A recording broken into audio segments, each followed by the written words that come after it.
Warning, the following content may contain elements that are not suitable for some audiences. Viewer discretion is advised.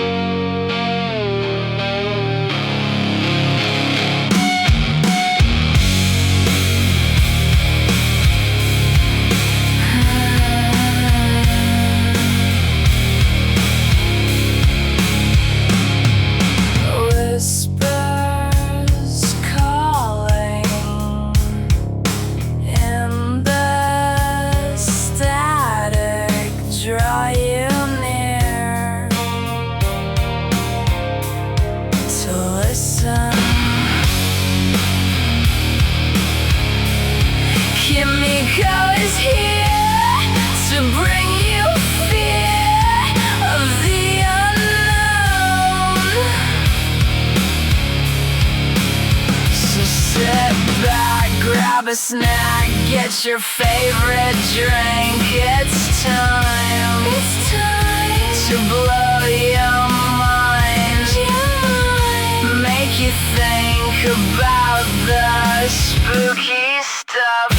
Whisper, whisper in the static.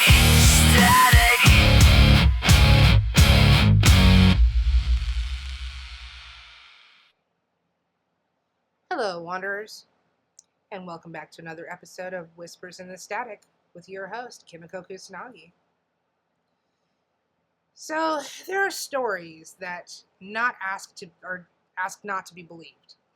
They're asked to be approached carefully, not because they're fragile, but because the way we interpret them changes what they become.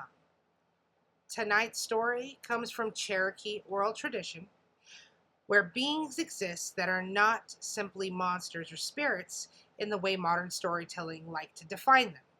They are warnings.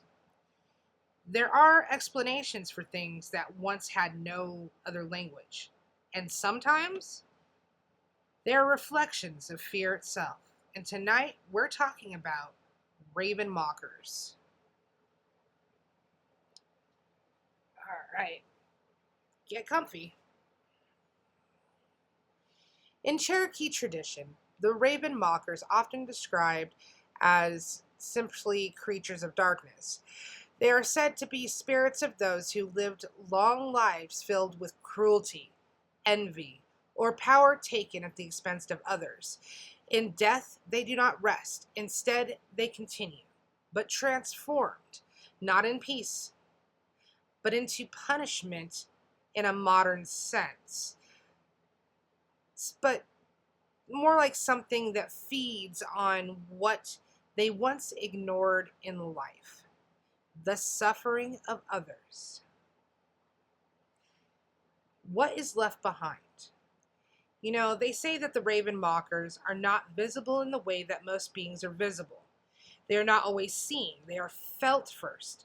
They're that presence in the air, a sudden sense that something has entered the room that does not belong to the living. And then, the sound. Not always literal laughter, but something that resembles it. A distortion of sound that mimics joy in a way that feels wrong. Like joy remembered incorrectly. In many tellings, the raven mockers are drawn to those who are dying, not metaphorically, but physically. They are said to arrive at the bedside of the dying, unseen by most. And there they imitate voices. They mock. They confuse. They create distress at the threshold between life and death. But it is important to slow down here, because stories like this are not just about fear. They're about boundaries, about what should not be crossed, and what happens when it is crossed. In older Cherokee storytelling frameworks, death is not treated as a sudden disappearance. It is a transition, a process, a space where presence becomes unstable. The raven mockers are said to interfere with that process, not always physically, but perpetually. They are described as beings that unsettle the passage itself, and in doing so, they reveal something important. That transition requires respect. In some versions, they are invisible except to medicine people or those trained to perceive that imbalance. In others, they are never seen directly at all. Only their effects are described. A disturbance, a fear that arrives without clear origin, a sensation that is feeding on the moment. Now, the warning structure. It is easy in modern interpretations to reduce raven mockers into a simple horror archetype. But within Cherokee oral traditions, stories like this often function as ethical architecture. They are not just explanations for fear, they are boundaries for behavior. The raven mockers represent something specific, the idea that harm does not end when the harm is committed. It continues, it transforms, and it returns. Not as revenge, but as consequence that persists beyond intention. Now we're going to talk about the old healer story. One of the most commonly referenced narrative threads involves a healer who becomes aware of raven mockers near a dying elder. Now, the healer does not see them directly, but notices disturbances. The elder becomes agitated without cause. The air in the room feels heavy. Voices seem to overlap where only one voice should exist. And the healer understands something important, that the moment of death is not only biological, it is relational, it is communal, it is vulnerable. And the healer is said to perform protective rituals, not as combat, but as stabilization, as restoration of order, as reinforcement of the boundary between presence and absence. The raven mockers in this framing are not invincible. They are just disruptive, and disruption can be resisted through care. What mocking really is. The word mocking in English carries a tone of ridicule. But in translation of oral traditions, it often fails to capture nuance. And the raven mockers are not just simply laughing, they are distorting. They are reflecting something back in a broken form. So, some interpretations suggest they embody the idea of corrupted empathy, understanding suffering only as a spectacle, not as responsibility.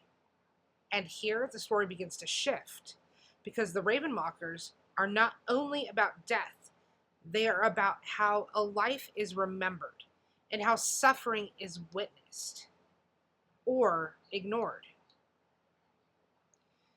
The human reflection.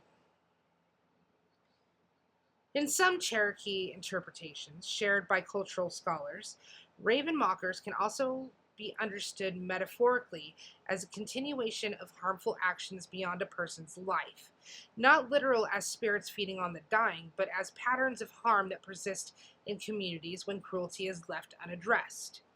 The mocking becomes symbolic. The interference becomes relational imbalance. The presence becomes memory that has not been resolved. And that changes everything, because it shifts the question from what are they to what continues when harm is not healed. The edge of the bed. The imagery of a bedside is important across many versions of this story. The bed becomes a threshold space, not just between life and death, but between witnessing and not witnessing, between presence and absence of care. The raven mockers are said to arrive there because it is a moment of maximum vulnerability. And in storytelling terms, maximum meaning. In this space, the raven mockers are not just antagonists. They are indicators that something in the balance of the world has been disrupted. And what modern readers miss. Modern horror interpretations often isolate the raven mockers as entities to fear. But in traditional context, fear is not the endpoint. Awareness is. Responsibility is. The story is not asking, how do we defeat them? It is asking, what conditions allowed their presence to matter? Now that's a different kind of horror. One that doesn't end when the story ends. Silence and sound. That is a recurring motif in Raven Mocker stories is sound distortion. Laughter where there should be none. Voices when there should be none present. Noise that does not belong. This is not just atmospheric, it is symbolic. Sound becomes a stand-in for perception. And corrupted sound becomes corrupted understanding. And in that sense, Raven Mockers are not only about death, they are about misinterpretation, about what happens when signals of suffering are distorted instead of understood.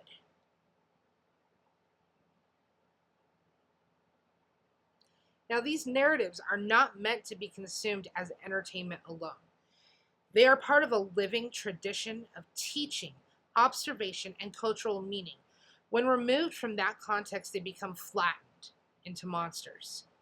But within it, they remain complex, relational, and deeply human in the way that they reflect communities' fear and what it's becoming.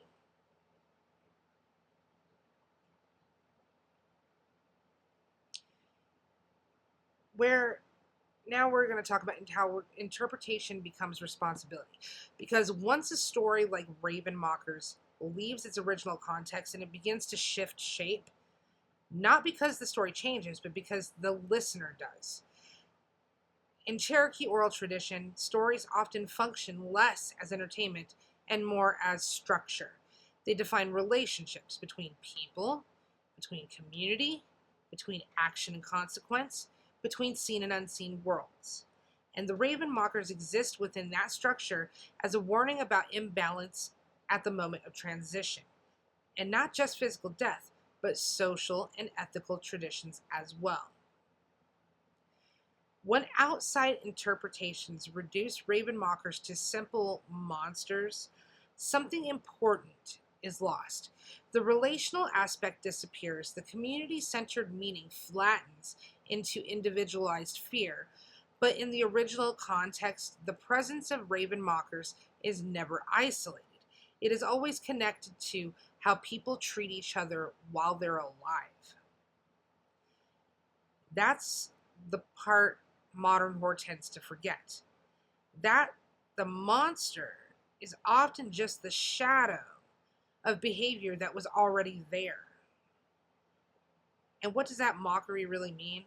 If we step away from literal interpretations for that moment, mocking becomes a powerful concept. Mockery is imitation without understanding, sound without empathy, presence without responsibility. And in that sense, Raven Mockers can be interpreted as a symbolic representation of witnessing without care, recognizing suffering without responding, being present without participation. And that idea is not supernatural at all, it is behavioral, it is human. So let's revisit the healer real quick. And returning to the healer's story, the most important detail is not the Raven Mockers themselves, but it is the response. The healer does not fight them, he does not destroy them. Instead, they restore balance to the environment of the dying person.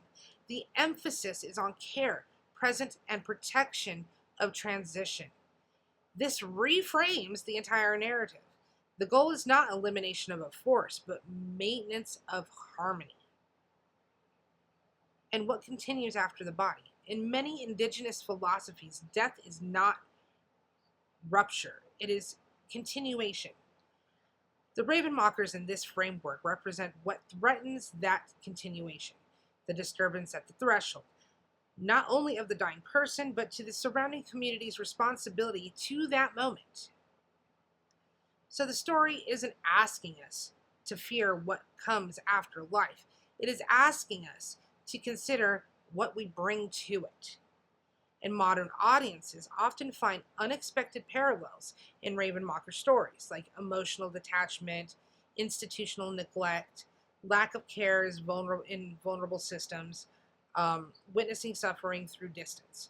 But these parallels should be approached carefully because they are interpretations, not replacements. The original stories are not metaphors waiting to be decoded. They are teachings embedded in cultural continuity. One of the most important aspects of Raven Mockers' narratives is restraint. They do not fully describe the beings. They do not offer complete visual clarity. They remain partially obscured, and that obscurity is intentional because it prevents over-definition. It keeps the focus on relationship rather than entity. And maybe that is the most important lesson. Not what they are, but what they represent when we try too hard to define what should instead be respected. If we strip away fear-based framing, Raven Mockers become less about haunting and more about awareness. Awareness of thresholds, awareness of care, awareness of what happens when witnessing becomes passive, and awareness that some moments in life require presence that is not symbolic, but active. Not everything that feels like a story is meant to be distance. Some things are meant to be noticed and responded to. Now, this has been Whispers in the Static, and I'm Kimiko, your host, and tonight, Raven Mockers leave us not with fear, but with a question that doesn't resolve easily. What does it mean to be present in moments that cannot be undone? And what do we become when we are not? Warning, the following content may contain elements that are not suitable for some audiences. Viewer discretion is advised.